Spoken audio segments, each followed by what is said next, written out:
Nasdaq Trade Talks. I'm Jill, markets reporter at Nasdaq. We're coming to you live from Inside ETFs in Hollywood, Florida, and we're going to look at model portfolios, the tremendous growth that we've seen there with Tim Clift. He's the head of investment. He's the chief investment strategist over at Envestnet PMC. Tim, great to have you back with us. And the model portfolio has grown to over $2 trillion in assets under management. How is the business growing at Envestnet? We're seeing the same sort of meteoric growth at Envestnet. So we were 30% year over year growth from last year. So we're about $75 billion. And that 2.7, I just heard in the convention here, it's just top 3 billion. So it's an enormous amount of assets in this space. And we are one of the biggest marketplaces for those model portfolios. We've got about 150 providers and about 1,500 models on our platform right now. What are some of the new developments and trends that you're seeing in the model portfolio space? Yeah, we're seeing, traditionally the model portfolio space was an open architecture, lots of different products within the models from varying different firms. Today, I'd say our most successful strategies are actually all proprietary. So they're just coming from one single provider, and they're doing asset allocation models. But one of the reasons why they've been so popular is because their advisors look at them as free. So they're not actually paying for asset allocation management of the models. They're only charged for the underlying expense ratio. So who doesn't want free? So the new SEC regulations that were approved in 2019 for active ETFs, is that going to impact the business at all?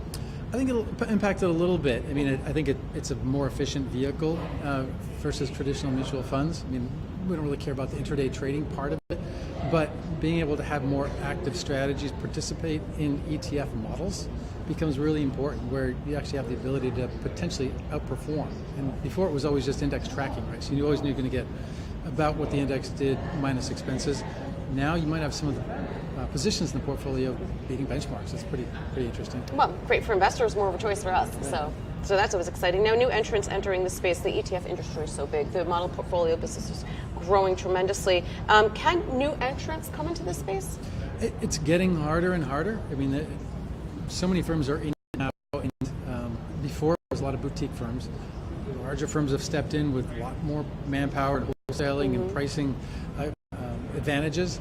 So it's getting harder, but we're seeing still little shops come in that have something unique. So if you're just going to compete on performance and price, and you're going to be just a strategic model provider, you probably don't have much shot unseating the behemoths that are in there right now.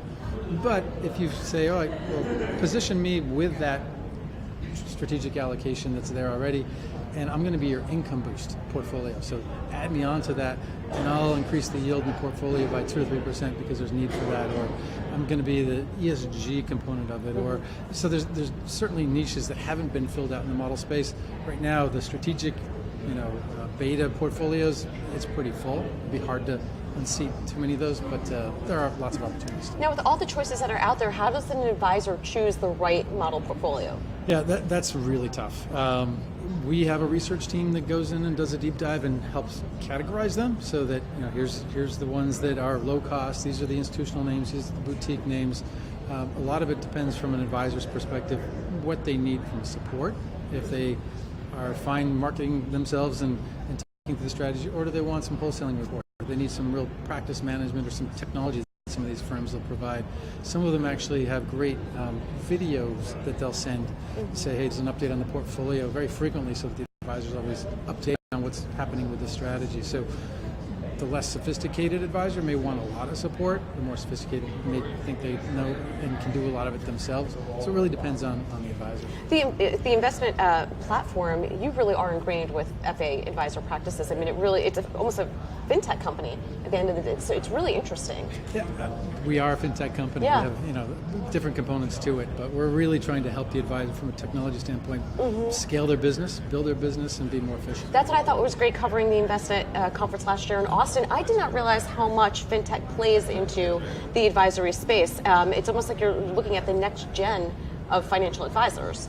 It is. I mean, we really want to make sure that they can be as efficient as possible, so that they can grow their business, add more clients, but not have to take up all that time doing the asset management part of it, or filling out paperwork. So everything can be point and get done quickly for their business, so they can spend more time building relationships and spending time with clients. All right, Tim, great to see you as always. Thanks for joining us.